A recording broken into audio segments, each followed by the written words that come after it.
meltdowns, mood swings, and the guilt that follows. Sound familiar? For many women, and really anyone who struggles with ADHD, emotional dysregulation is the struggle that no one talks about. This is ADHD where we talk about everyday life and ADHD. I'm your host, Dr. J. I'm a licensed psychologist who works with those with ADHD. Today, we're talking about ADHD and emotional dysregulation.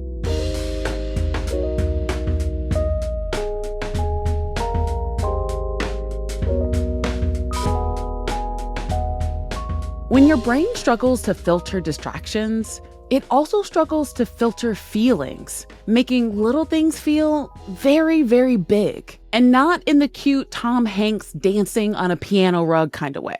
ADHD is a disorder in many ways of self-regulation, and that includes not just attention and behavior, but also emotions. The parts of the brain responsible for managing executive function, like the prefrontal cortex, are also key in regulating emotions. If your brain is a team, ADHD means that the manager is conveniently unavailable when everything goes sideways. For women, the stakes are different. Society doesn't just tell us to behave, it tells us to perform emotional control 24/7. Be calm, be pleasant, be agreeable. Meanwhile, internally, your nervous system is on the roller coaster of doom. Listen, as a Black woman walking around in the world, I understand. Let's be real.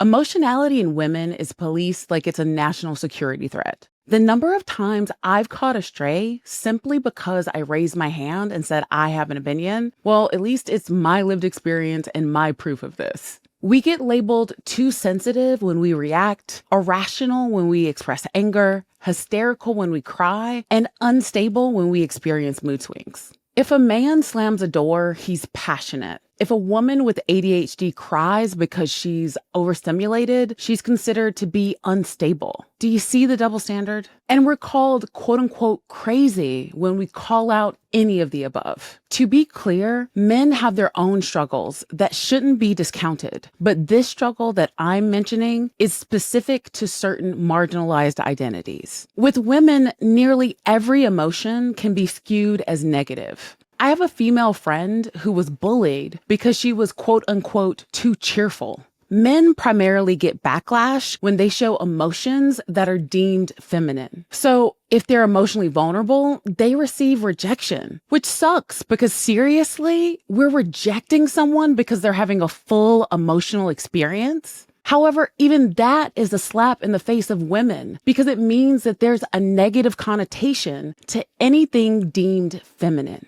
It's time that we stop gaslighting women and really anyone of any gender out of their own nervous systems and start recognizing that emotional dysregulation and ADHD isn't a character flaw. It's a neurological trait that deserves support, compassion, and a heck of a lot more awareness. And outside of having a neurological, psychological, or physical health condition, under certain circumstances like, war and economic instability, it totally fits the facts to have big emotions sometimes. So the next time that someone says you're too sensitive, you tell them, no, I'm emotionally allergic to BS. Mind your business and have a blessed day. Is that just the chaos demon coming out of me? Probably. Don't start any unnecessary conflicts. I just know that I was born and raised in the Deep South, and sometimes I feel like people should pay more attention to their side of the street. And if they're gonna jaywalk over to someone else's, at least visit with the intention of being kind. However, the point remains that having emotions, even big ones, isn't inherently bad. We can learn how to express and cope with big emotions in an appropriate manner. And when mistakes happen, we can also learn how to repair with others. Let's go deeper into some of the connections between emotional dysregulation and ADHD.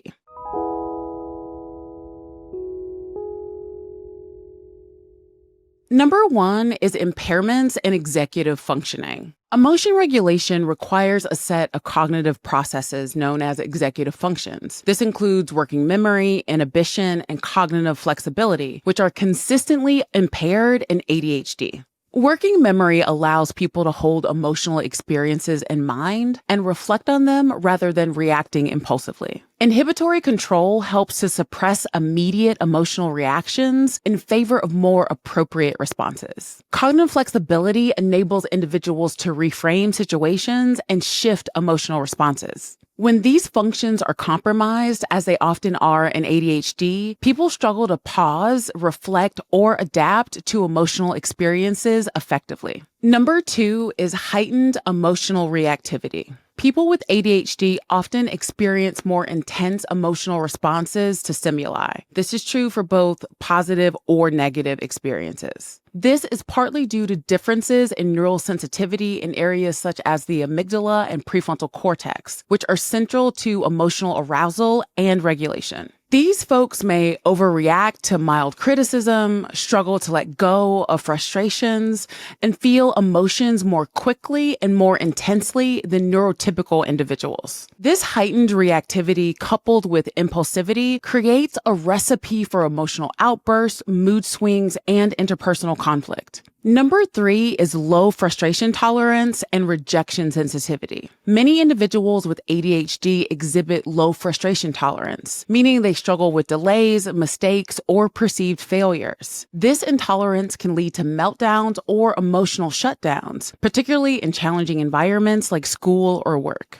Additionally, rejection-sensitive dysphoria, or RSD, is a term used to describe the extreme emotional sensitivity to perceived criticism or rejection that is found in many with ADHD. To be clear, this is not an official clinical term or diagnosis. What we are calling rejection sensitivity is common in basically all humans, but it is certainly heightened in those that struggle with ADHD and other mental health issues like depression and anxiety. Number 4 is deficits in self-awareness. I'm about to reveal a very clinical term. Some individuals with ADHD struggle with something called alexithymia, or difficulty identifying and describing their own emotions. Without accurate awareness of what you're feeling, what happens is you're not able to regulate those feelings effectively. Research shows that adults with ADHD report more alexithymia traits compared to neurotypical controls. This can contribute to interpersonal difficulties and a greater risk of anxiety or depression. Number 5 is hormonal fluctuations. Estrogen and progesterone interact with dopamine and other neurotransmitters implicated in ADHD. Hormonal shifts across menstrual cycles, pregnancy, and menopause can worsen ADHD symptoms, particularly emotional lability. Many women report greater ADHD-related emotional challenges during PMS, postpartum, and perimenopause. Again, much of this is true even for women without ADHD. Hormones can be a real drag sometimes. You can't stop the emotions from coming, but you can learn to ride the wave. I'm going to make a lot of broad statements about the types of treatments that are effective here and leave you with a couple of strategies that you can use on your own.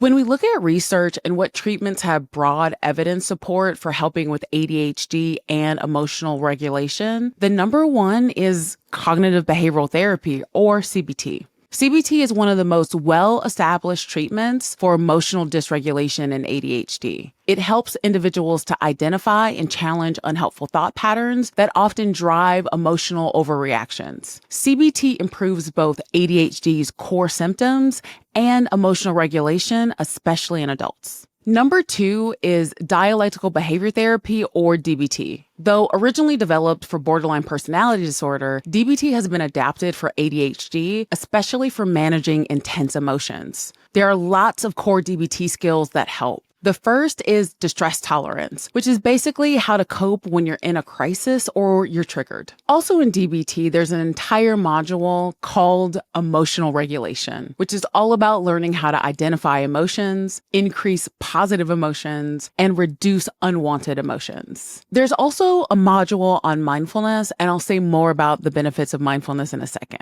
And lastly, interpersonal effectiveness. So there are skills around assertiveness, boundary setting, ways to communicate to improve relationships, or also resolve conflict. DBT-based interventions have been shown to significantly reduce emotional dysregulation in adolescents and adults with ADHD. At my practice, we have a full fidelity comprehensive DBT program and provide a variety of CBT treatments, all virtual. Our DBT classes are available in 43 states. We take some insurances, and we have a sliding scale as low as $25. You can visit our website at kindmindpsych.com to reach out or for more information. Number 3 are mindfulness-based interventions. Some of the known benefits of mindfulness are improved attention to internal states, decreased emotional reactivity, and increased psychological flexibility. Now let's talk about strategies for identifying emotions and managing emotions.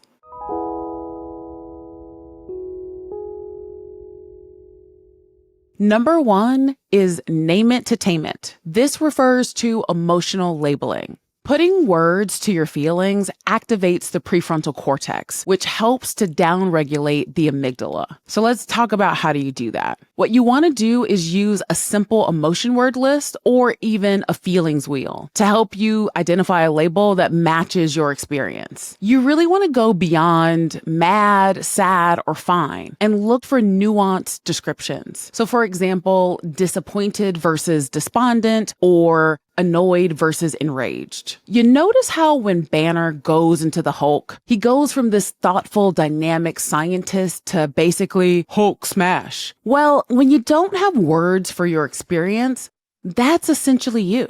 Research shows that simply by labeling your emotions, it reduces the emotional intensity. This isn't something that comes natural to many, so you have to practice, and there's really no shame in that. The second suggestion for identifying emotions is to use body cues as emotional clues. People with ADHD or alexithymia often struggle to think their feelings, but the body typically gives hints. So let's talk about how to do it. What you want to do is ask yourself, what's happening in my body right now? Is my jaw clenched? Are my shoulders tense? Did my ears turn red? Practice body scans to bring awareness to physical sensations before labeling the emotion. For example, if my neck is hot and my nostrils are flared, I am angry.